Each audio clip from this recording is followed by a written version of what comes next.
So optimistic about 2025. Demand is still strong. I've heard nothing but really positive growth across the board from North American based MSPs. They just it seems like there's nothing but really good tailwinds as of right now. Yeah, I haven't heard anything as well either. I have a lot of MSP friends, and the vast majority that this year has been a good year, and nobody's thinking bad thoughts. I think everybody's glad to get the election over, regardless, just because election years are weird. Yeah, no doubt. Yeah, I agree, and I think 2025 is going to be some challenges, but I look forward to MSPs like you guys doing what you do and keeping the world safe. It's an amazing thing that you guys do. Trying, that's all, just trying.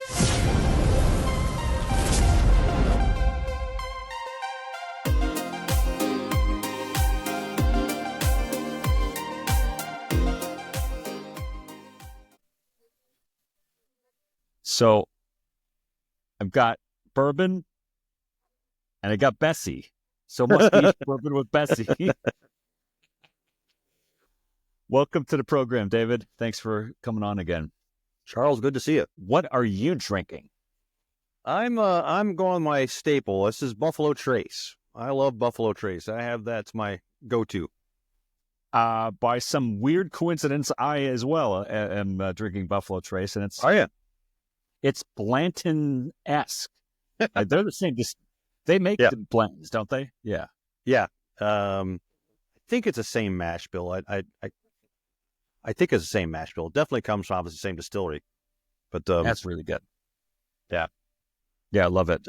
And man, I love your.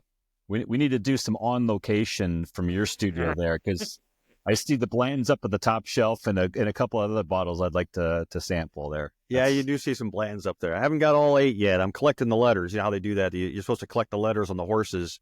I'm missing 2 letters yet. I'm on my search. It's kind of a fun thing. But so this is my man cave down here. I like to work down here, and I keep my bourbons down here, and I have a Buffalo Trace here. Every time I come in, I always have to have a sip. It's kind of my rule. When I come down to work, I have a little sip of bourbon.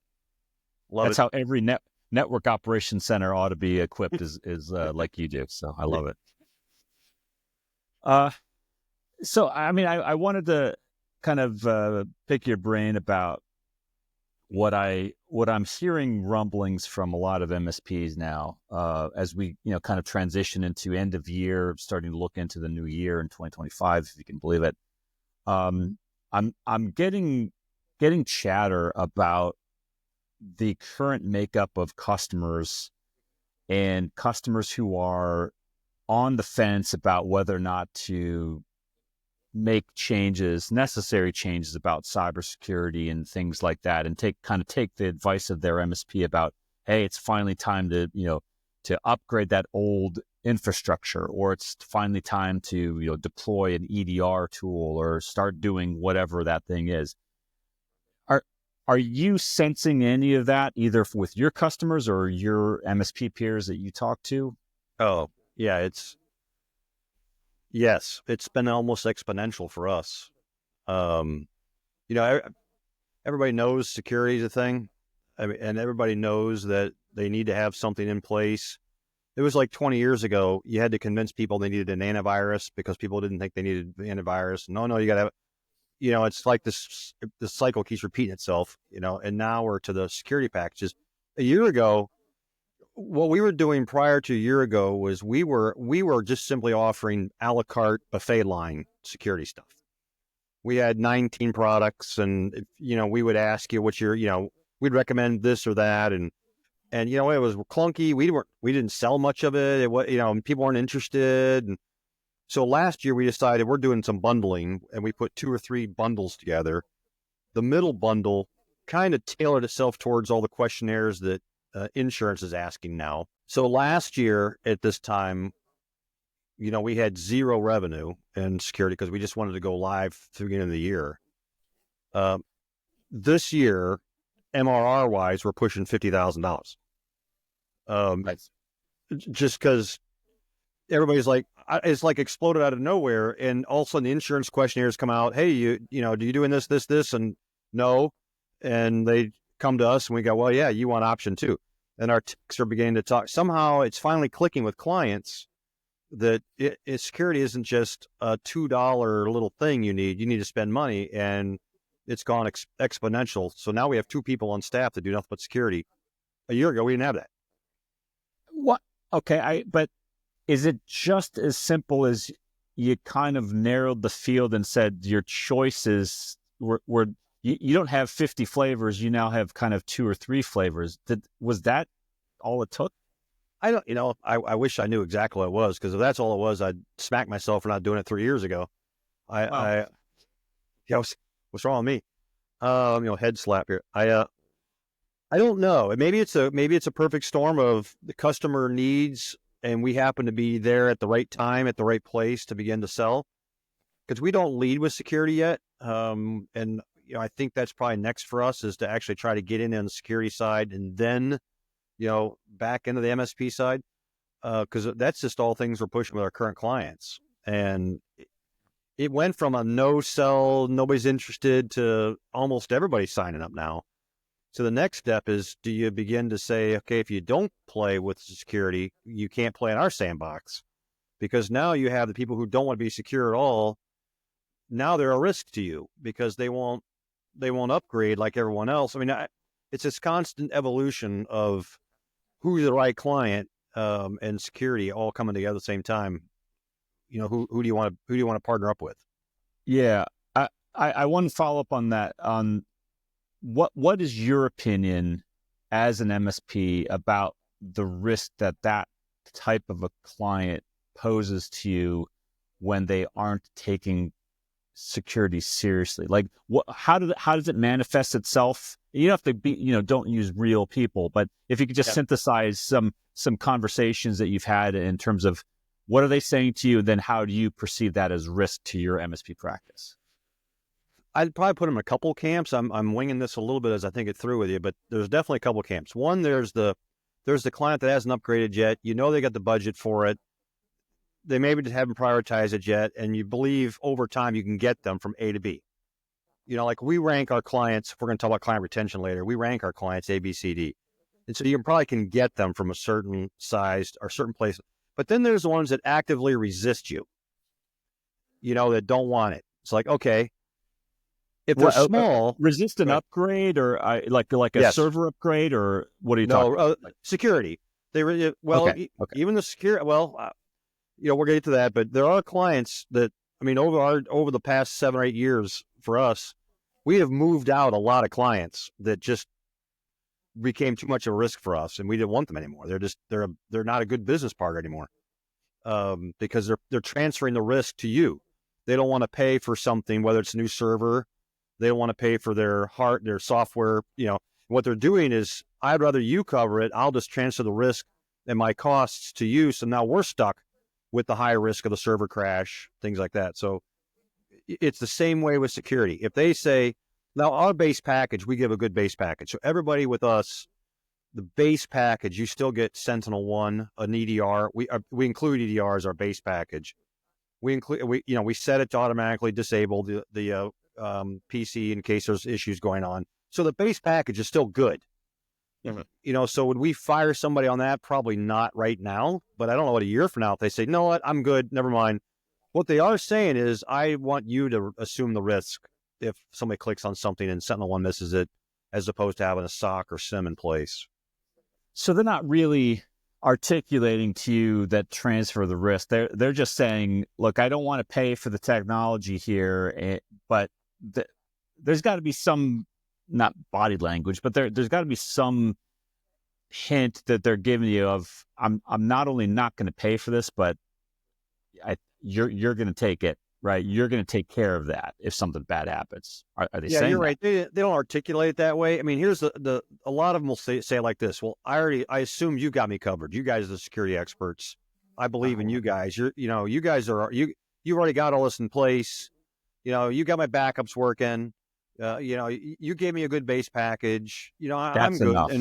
And who's going to want my stuff anyways, right? So if it's a little company that's 10 or 15 PCs, and honestly, the risk is low to us and to them. because how bad can the crash be when it's 10 or 15 people? But it's 50, 75, 80 people, multiple server environments, VMware going, and production matters on a day-by-day basis. They have transferred the risk to you, even though they don't necessarily think of it that way. Yeah, that's such a dangerous statement, right? It's enough. You guys got me covered. I respect the idea that they trust you, but that I wonder how many MSPs don't pick up on when they say they trust you to handle this. You've got me covered. They're saying a lot more than that. They're saying, right, you're going to indemnify me. Right. I don't want to spend any more money because I believe in you guys, and it wraps. It comes in a wrapper that sounds like a compliment, but it's not. It's really not. And in fairness to them, 4 years ago, we sat down in the room. We told them all the good things we're going to do for them, and how good our base security package was, because 4 years ago it worked, and it was good. 4 years ago when we were giving them an EDR to be included, we were ahead of the curve. Everybody else was giving them a lower end antivirus, and they want them to pay extra for better desktop security. We were giving them the good stuff. So we sold them that, and they're probably still stuck in that mindset that we're good because I've hired these guys. And then all of a sudden we come back and say, you know what we did 2 years ago is not good enough anymore. I'm trying to, not to date you and I too much, but I'm trying to think of like the 2000 to 2010 timeframe, and the evolution in managed services then was not, maybe it was antivirus, but antivirus was really cheap. And so it was maybe like, like an MX Logic type of email in the cloud, spooling and security, but there wasn't like a massive push. And so most everything was the MSP getting the customer to upgrade equipment. Now it seems a different conversation that you're having with a customer, which is it's the equipment you're using, but it's also, we need to invest in technology that is going to protect you, that didn't really exist 5 years ago. So, and it may evolve in 2 years. So it's changing and it's quickening, is it not? Oh yeah, very much so. I mean, right now the number one vector almost always is email. Well, 5, 6, 7 years ago, everybody had on-prem Exchange servers, and then we began to move everybody to 365, which is now the cesspool of insecurity when it comes to all these things happening. Well, now we have to have different tools to monitor 365 because that's where all the attack vectors are coming in. It's constantly changing, and what kept you secure 2 years ago doesn't necessarily keep you secure. I mean, you can't get rid of what you had before. You have to keep adding on. You can't take away, and they have a hard time with that sometimes. Not all. I mean, most of them are beginning to get it. Like I said, this year was like for us at least in our area, people are starting to get it. But maybe we're a little behind. I don't know. Do you think that the lack of providers willing to take on risky customers is shrinking, and is that helping maybe to start convincing the holdouts? You know what? I really, there's not a lot of people willing to take me on. I better just say yes and upgrade. Oh, I don't know. That's a great question. So where I'm at, I'm in Ohio, and so therefore, we're not. It's probably very different in a very, on the coasts, because I think they're farther along in their maturity of MSPs and everything. So where I'm at, but in my opinion, there's always immature clients will find immature MSPs. So there'll always be an immature MSP out there to take the bad clients. So I think they always find their way to somebody that matches them. So I don't know that. I don't know that I would agree with that. I just think that what you're looking for as MSP is, as you will grow up, you're looking for clients that'll match you, that are on the way up and more secure. That's where you get your better margins, and that's where you get good partnerships. If you're looking for somebody who's always questioning the bill and not want to spend an extra, $2, $5, $7, probably going to end up not being a good fit eventually. No doubt. But it sounds like the customers are also understanding the apportionment of risk and saying, look, there's only so much you can do as the MSP, right? Without them participating, my phrase is, they got to participate in their own survival, right? They have to actually say, yeah, I'm going to spend a little bit more, and I'm going to get some really good cutting edge technology, and my MSP will use that technology to get me to another level of risk prevention and cyber hygiene. Yeah, that's the client you want. And there's a lot of them out there. That's the client you want. And there's a lot out there. Do you think, maybe just sticking with Ohio in your area of coverage, are you seeing the cyber security aware customers going outside of just the kind of the traditional regulated markets of, banking, legal, healthcare, and to the other areas where 15 years ago they may have said, no one cares about my stuff. Are they starting to get the message, in your opinion? That's where all the growth has been for us, because the other ones were already aware because they were pushed to be aware. They had no choice but to be aware, whether they liked it or not. But like in the last couple of months, we've signed landscape companies, into security upgrades, presses, not-for-profits. So yeah, it's actually those that aren't necessarily regulated that are going, hey, me too. And so that's where our growth has been. Do you know if they're seeing like what's causing it? Like, do they know a landscape company that got hit by something, or are they just aware of the cyber activity and threats out there? I don't know if I could simplify it enough. The one landscape company I'm thinking about right now, the CEO's got a buddy, and the buddy got hit. He owns another CEO, and he got hit with a ransomware attack. So he's like, never on my watch. I don't know if it's just, that information flow is beginning to, 7 degrees of separation thing. It's beginning to move and move and move. And everybody's finally knowing somebody who knew somebody that got hit. Yeah. I don't know if that's what it is or not. I don't know, but it's definitely moving that way. When you approach a customer, and this is always a difficult, conversation to have, are you giving, like, how do you approach a customer that has been historically reluctant? You've said what needs to be done. They've said, no, not yet. When do you get to the point now where you're saying, if you don't do this, we separate, we go our own ways? What's your demarcation point today? I don't, that is a great question, Charles. I don't have the answer because we're not there yet. I think eventually that's probably where we're going to end up being. If you don't play in the more secure sandbox, we don't want to play. Right now, we're not there yet because we've got our base package is still pretty good with an EDR built right into it in the base package. So we're not there yet. I'm still of the mindset that the reason we don't want clients now is more a comprehensive look at a client on, like I said, we rank our clients A, B, C, D. We have not yet let go of a client on security basis alone. When we said goodbye to a client, it's going to be because margins aren't good.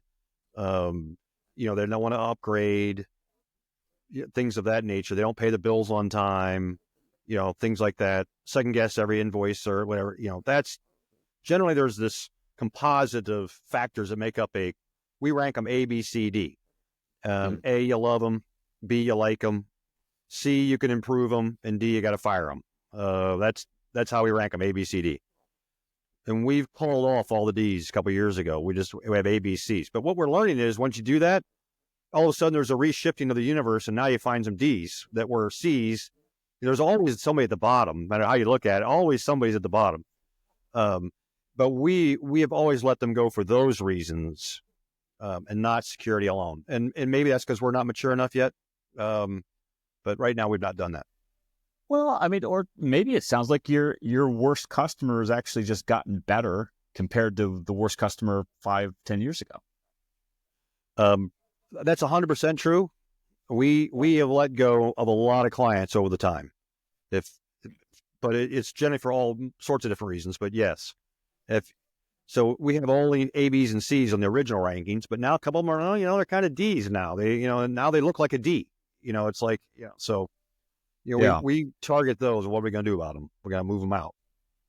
I want to pivot a little bit because it is directly, in my opinion, related to security, and that's artificial intelligence. And are you getting customers that are bringing AI up to you guys as a, hey, we'd like to use this, if it's a chat GPT or something like that? Is that conversation happening right now? Anecdotally, it's not a big movement yet.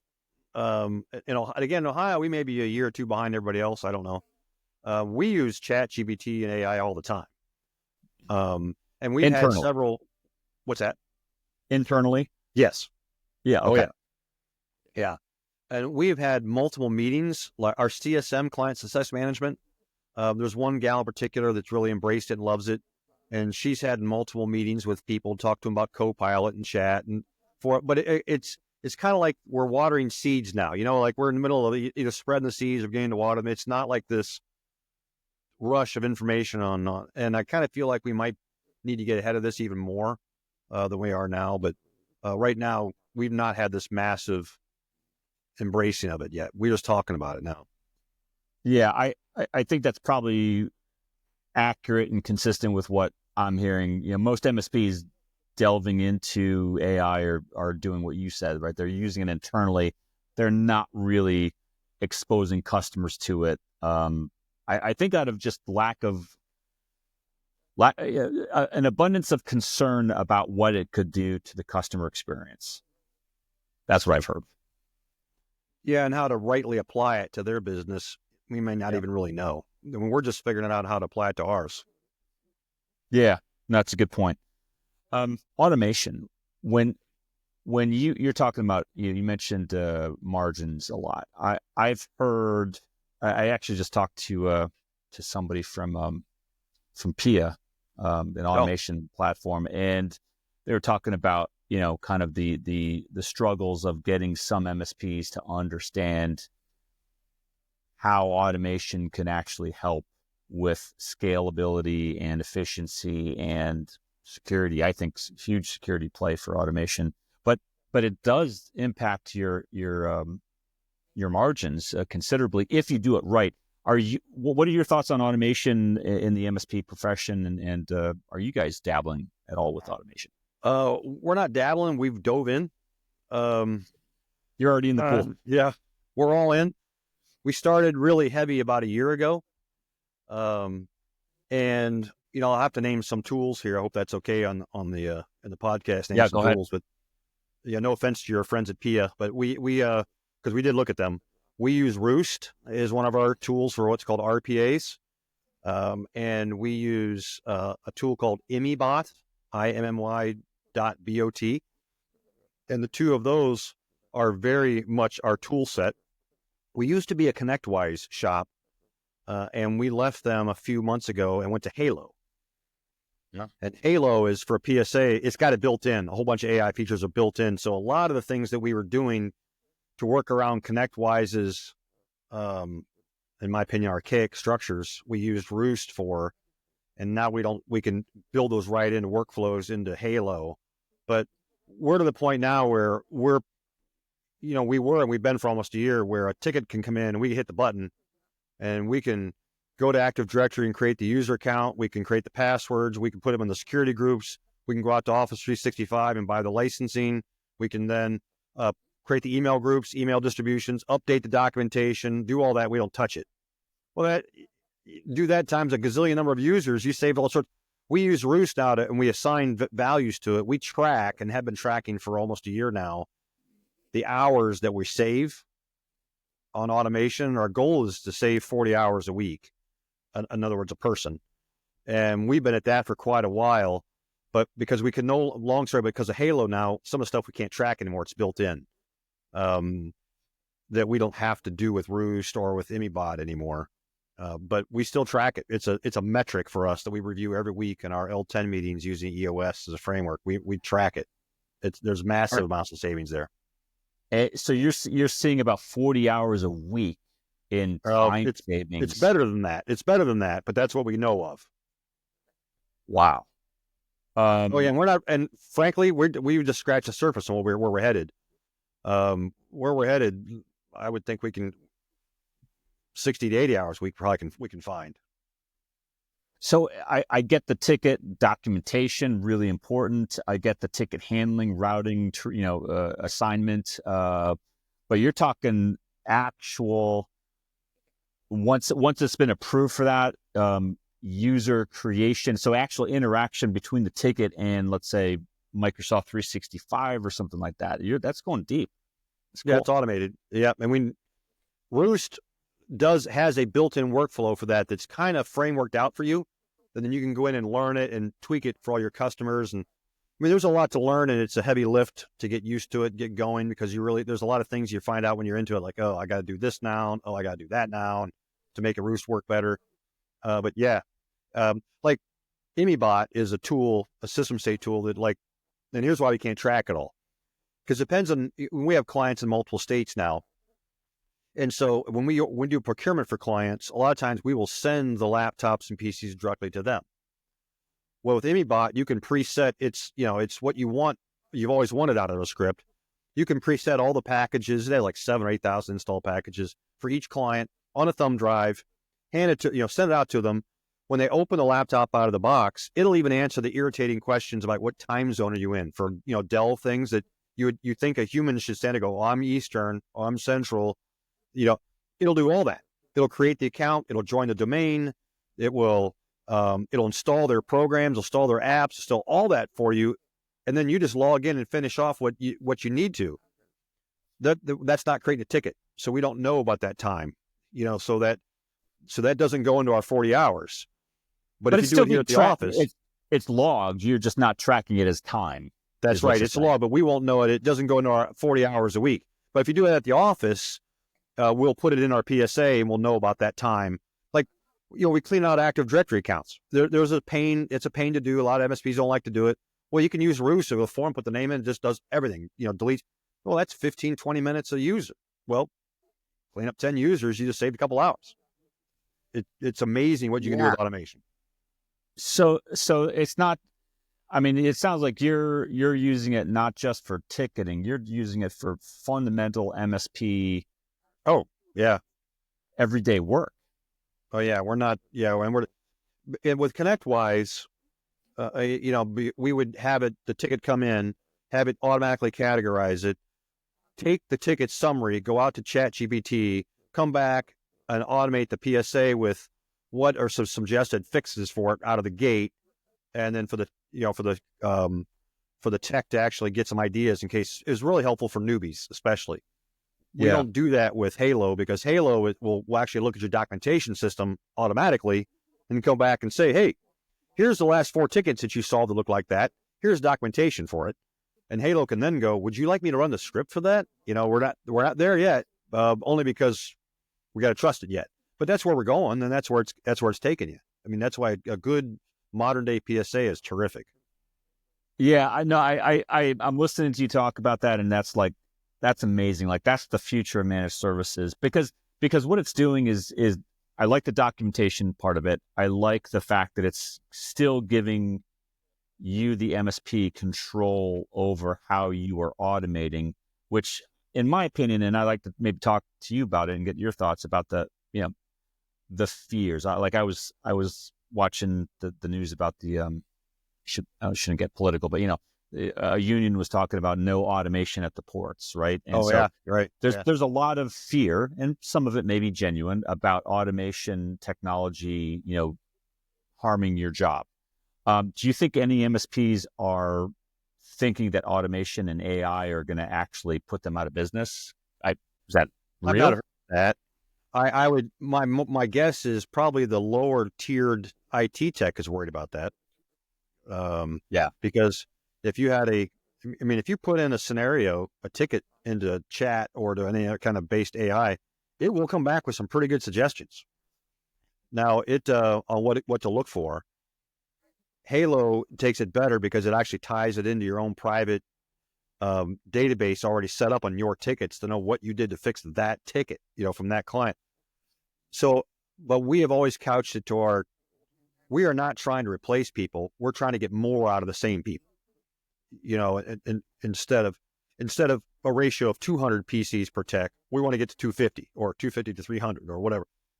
That's where we're going with it. That's what we want to do. But there are people who have that fear. I mean, if you remember, Charles, back when RDP first came out, remote desktop and terminal server, oh gosh, one guy can support 5,000 PCs, and because we're out of a job. That's not how it played out. What do you mean? I don't get to go in the car anymore? The clients are Yeah. how will they survive without me? Yeah, that's Right. not how it plays out. Yeah. Yeah. No, I love it because I look at what you described as not just automation and scalability. I look at it as almost enforcement of a repeatable, standardized process. And for me, that is really awesome for our profession. Like, I want more companies to be doing what you guys are doing with automation. Yeah, they will. I mean, they're because what's going to happen is the tools like your friends at PIA and IMI and Roost, they're going to, because not a lot of MSPs can afford to put somebody on that just does automation. We've got somebody in house. Did it take you time, like to really get, because you mentioned IMIBot, you mentioned Roost, yeah, and Halo. Like, how long did it get you to get three kind of disparate solutions all working the way you wanted it to? we're still not there yet.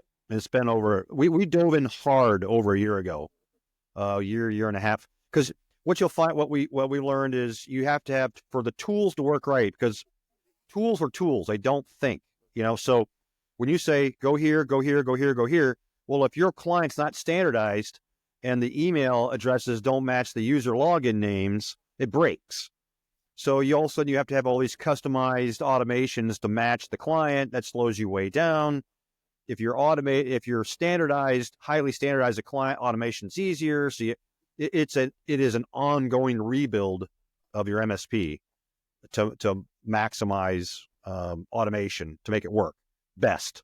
So yeah, we're a year into it. Honestly, I would, in my opinion, on a scale of 1 to 10, 10's where we're going to be perfect, and 0 we just started. We're probably a 3. 3 or 4. You may be underselling yourself a little bit, because what you're doing is pretty advanced. I mean, there are other MSPs doing it, but there are not a lot other MSPs doing it like what you're describing. Do you think you're gonna? Well, do you have a person kind of dedicated to just like automation and that type of technology stack? Yeah. So what we did, yeah, I would say that I think we're ahead of the MSPs as far as just embracing it and diving into it. But as far as what we want to accomplish with it, we're at that 3. There's a whole lot more to do with it. That's what I meant by that. What we did was we actually had a person that we have a really good BI SQL database guy, and he's like really good. And he helped out at the beginning, but we really needed somebody focusing on that only because he has a BI practice he's working on. So we hired somebody and said, okay, you're the automation guy. You're going to sit here, and anything we need to automate, we're going to work with you. And he helped us a lot with the Roost, and because he helped us a lot with all the interfaces, et cetera. Well, when we got to Halo and we incorporated Halo, so much was built in, we actually didn't need him anymore. So we, hate to say it, but we thinned him out and moved on. So we don't have one now because Halo helped us with that. The firm as itself, we'll probably put another one on here fairly soon because we're part of an accounting firm too. And the accounting firm we need to do this with. So we'll probably come back to having a dedicated person again. But right now, the IT guys themselves love it so much. There's this kind of built-in enthusiasm to see what can I do to automate, because they know it's not taking their jobs. They're just like, hey, it makes my job easier. So we have an automation team that meets every week, decides on what they're going to automate next. So they meet in a conference room. They talk for 45 minutes. What can we do next? And they kind of divvy out who's going to do what. And so it's just organically growing within our organization now. No, I love it. Again, I think automation is going to be one of the biggest saviors of manual IT service work that causes maybe inadvertently a lot of disparate, errors, mistakes, and just lack of consistency in service delivery. 100% right. Totally agree with you. Let me turn a little bit about to the future. I can't believe the year's gone. I mean, it really just speeds by so fast. What's I don't want to say keeping. Forget that. I don't know what's keeping you up at night. I want to know what are you focused on? You, me, and everybody else. I think. Yeah. what are you really focused on, or what's consuming you a lot in terms of your practice, your customers for 2025? Charles, you've already hit on them: automation and security. And that is those. If we can stay focused on those two things and keep moving the football down the field on those two things, that's a good year, because that is where everything's changing. I mean, that, and it's fast. Do you think that automation is going to help you make the security investments cost manageable, cost tolerant to customers, because you're investing in automation to bring, you may not call it bringing down costs, but you're definitely being able to scale at levels that you wouldn't be able to if you had to add headcount. Do you look at it as an investment in your security stack? No, I don't really see it directly that way. Indirectly, of course it is, because you can have it set up to watch for certain tickets and let you know when certain tickets are, because a lot of security stuff is noise. Everybody knows that. 1,000 tickets, there's only 2 in there you really want. And, the other 998 are irrelevant. And so automation can help with that. But the way we've approached security, because in the past it was, well, do I have to have my own SOC, and do I have to have my own security guy? And I don't want to assume the risk. So, our approach has been to partner with vendors that have their own SOC, and therefore you offload all that noise. They're the ones watching the tickets, and they're the ones watching that, because they've got the algorithms and the AI for that, not us. We don't have to develop it. So I really looked at the security side as making sure you find a good partner that's got, that understands MSP model, understands what you're doing, has a good interface. And then, our IT guys, we do have 2 guys in security, but they're not fully focused on just that. They do some other things like our onboards. They do all that. They help with our phones, but they are watching the boards during Monday to Friday, 8 to 5 when we're there. And so we don't use automation that way yet, only because it's just not that much of a priority for us on the other things we can do with it. We let the SOC and SIM take care of that. But again, we have certain clients that aren't have a SOC and SIM yet. So they're watching the board for, so there you go back to who's shifting the risk and cost. Yeah. And I'm assuming you're planning conversations with some of those customers of, hey, it's 2025. It's we can't not go forward. So it's do or die. Yeah. I don't know if I got the guts to do that yet. But I imagine it's coming soon, but I don't know if I have the guts to do that yet. When we moved away years ago from break fix to managed services years ago, I had this formula. Every time I brought in a couple new nice MSP clients, I'd dump off some break fixes at the end. That's a good way to do it. Probably would work out the same way. I'd probably start, okay, as I bring in new clients, like this year, for instance, I don't know how many onboards we've had. I'm not sure if any of them came on without security. In other words, we just kind of, we quote it now from the assumption you're going to have security, aren't you? Here you go. Here's your options. There's no choice. Like they can't opt out, right? Yeah. Well, nobody's asked to. So that's good. So I said, it's a whole different environment than it was just 2 years ago. So it's what do you do about the people that are backwards that you've had for 10 years in your client base that, they're cruising along. So right now that may be what ends up when we finally decide to go an all-in approach. It won't be a mass firing. It'll probably be bring in some, push out old, bring in new, push out old, bring in, it's probably what I would do, but I'm not there yet. And probably just lack of courage on my part. Well, I mean, yeah, it's not like I think you or any other, MSP wants to get rid of customers. I think the optimal outcome is the customer says, I get it now. Let's go. Let's do it. Because it's, I mean, if they knew what you knew and what I know, and, other MSPs know about, how bad it is and what the real threats are, I'd be shocked if anyone said, forget it. I'm not gonna run an EDR. I'm not gonna back up data or use MFA. But no way they would do that. Right. And another reason it's not happening is really it's our fault. And what I mean by that is this. I'm thinking of, well, it's a landscape company. So a lot of times our point of contact is not the CEO. It's the CFO. or the controller. And a lot of times they see everything through the lens of cost, and they just say no. Because a lot of and I bet this is true of a lot of other MSPs, that the point of contact is a lot of times not the CEO, especially when it's a large organization. In this one particular landscape company, the person that's in charge is the accountant, and it's always because that's how they handle business. They just say no to costs, and has said no a couple times.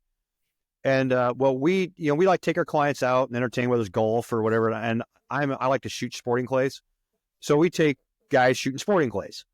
And we took the CEO out, and afterwards we sat on a balcony and had some bourbon, and just talking. And we talked, CEO to partner, and just, guess who signed a security agreement a couple weeks later? Because he went right over top of that. We bypass the gatekeeper and get the decision maker, and that's really on us because we know that we just aren't good at doing it. So sometimes the CEO overruled the CFO, right, who said, costs, no way, not going to happen. Right. But the business owner gets risk, in a different way. Yeah. I mean, I believe you, but I'm kind of, it's like, I'm shocked that a CFO wouldn't see the monumental financial risk of cyber attacks. Like that screams like devastation, ruin, and like you don't walk away from that easily. But I can guarantee you this person was that way. I've had you guys for years. Nothing's happened to me. You guys do a good job. Don't change anything. Yeah, we're good. We're good. We trust you guys. Like I said, that backhanded compliment disguised as I don't want to pay him any more money. That's crazy. That's crazy. Do you feel optimistic about the new year, your automation at your practice, your ability to deal with your customers and their threat landscape, and I mean, it sounds like you have a pretty good handle on things. Yeah, knock on wood. But now that you said that, Charles, you just jinxed me something awful. I don't. No. Yeah, appreciate that. Some salt and throw it over our. Yeah, Yeah, like Dumb and Dumber, throw the whole salt shaker over my shoulder. Right. No. Meaning that your approach to talking to customers about what they need to do to allow you to help them, you sound like you have a good story to tell, and it's not a story, but you're communicating it in an effective way. We definitely have a strategy, and we definitely are. Probably the right word is to say we're intentional about it now. We believe in the packages we've got. We believe in the tools we've got. And honestly, the techs are the best salesmen. It's not the CSM. The techs going out, because it's like the doctor comes in and says, you know what, you're going to need surgery for that bad, that kidney you've got back there. But nobody goes, well, no, doc. I mean, and I think it's kind of the same way when the tech says, hey, you got a little problem over there. They're listening a whole lot better than when the CSM calls them up and says, hey, we need to talk about your account. Good point. It's a good point. So we push it. A lot of the security we've gotten has gone through the techs pushing it. Yeah, that's good. That's good.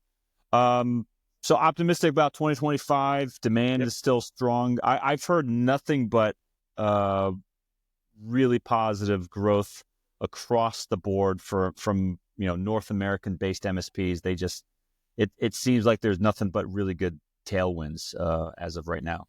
Yeah, I haven't heard anything as well either. I have a lot of MSP friends, and the vast majority, this year has been a good year, and nobody's thinking bad thoughts. I think everybody's glad to get the election over, regardless, just because election years are weird. No doubt. Yeah, I agree, and I think 2025 is going to be some challenges, but I look forward to MSPs like you guys doing what you do and keeping the world safe. It's an amazing thing that you guys do. Trying, that's all. Just trying. You do more than try. I have a feeling we will do bourbon with Bessie. What if we switch to Japanese whiskey? We can't call it. We'll have to put an asterisk or something like that. If we do Irish whiskey, yeah, I'm in. Do you have any Irish whiskey back there? Just so I don't. That is all bourbon. So we could just literally just stick with bourbon with Bessie and never have to delve outside of Kentucky-based. I don't think we'd run out. Yeah, I have a few Montana and based down there that I've not opened. But yeah, this is exclusively Kentucky stuff. Yeah. You're a purist. That's what I like about you, David. That's Maybe I'm you just stick naive. to your I don't know. lane. Yeah. Yeah, that's right. Yeah, stick to my lane. I don't know anything about wine. I'm a total newbie when it comes to wine. Well, I like my Yeah, bourbon. no, I like it too. So I guarantee we will have you back on in the near future. Enjoy the holidays and stay safe, and talk to you next time. Yeah, love to talk whenever you can, Charles. Good to see you. Take care.